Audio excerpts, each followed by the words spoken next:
హైదరాబాద్ పారిశ్రామిక శాఖలో యాపిల్ సంస్థకు విడిభాగాలు సరఫరా చేసే కంపెనీ ఫ్యాక్స్కాన్ యూనిట్ ఓ ఆభరణంగా మారనుంది.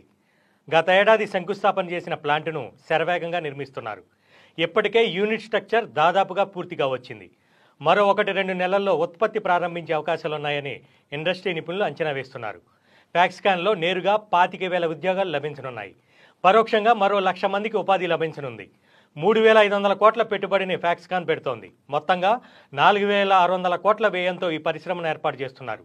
రెండో దశలో మిగిలిన పనులను పూర్తి చేయనున్నారు. కొంగరకలాన్ వద్ద ఎలక్ట్రానిక్ పరిశ్రమలు పెద్ద ఎత్తున ఏర్పాటవుతున్నాయి. కేన్ సెమికాన్ అనే మరో ఎలక్ట్రానిక్ సంస్థ కూడా ప్లాంట్ను నిర్మిస్తోంది. ఫ్యాక్స్కాన్లో సెల్ ఫోన్లు తయారు చేయనుండగా కేన్ సెమికాన్లో కంప్యూటర్లు, ల్యాప్టాప్లు, సెల్ ఫోన్లతో పాటు మరికొన్ని ఎలక్ట్రానిక్ వస్తువులు ఉపయోగించే అతి ముఖ్యమైన సెమీ కండక్టర్స్ను తయారు చేస్తారు. ఫ్యాక్స్కాన్ యూనిట్ ఇతర పరిశ్రమల వల్ల కొంగరకలాన్ చుట్టూ పెద్ద ఎత్తున రియల్ ఎస్టేట్ వ్యాపారం పుంజుకుంటోంది. కోకాపేట తరహాలో కొంగరకలాన్ చుట్టుపక్కల గ్రామాల్లో భారీ ఎత్తున పెద్ద రియల్ ఎస్టేట్ ప్రాజెక్టులు వచ్చే అవకాశం ఉంది. ఔటర్కు దగ్గరగా ఉండటంతో పాటు ప్రభుత్వం మౌలిక సదుపాయాల కల్పనలో పూర్తి స్థాయిలో సహకరిస్తోంది. ఈ కారణంగా కొంగరకలాన్ మరో కోకాపేటగా అభివృద్ధి చెందబోతోంది.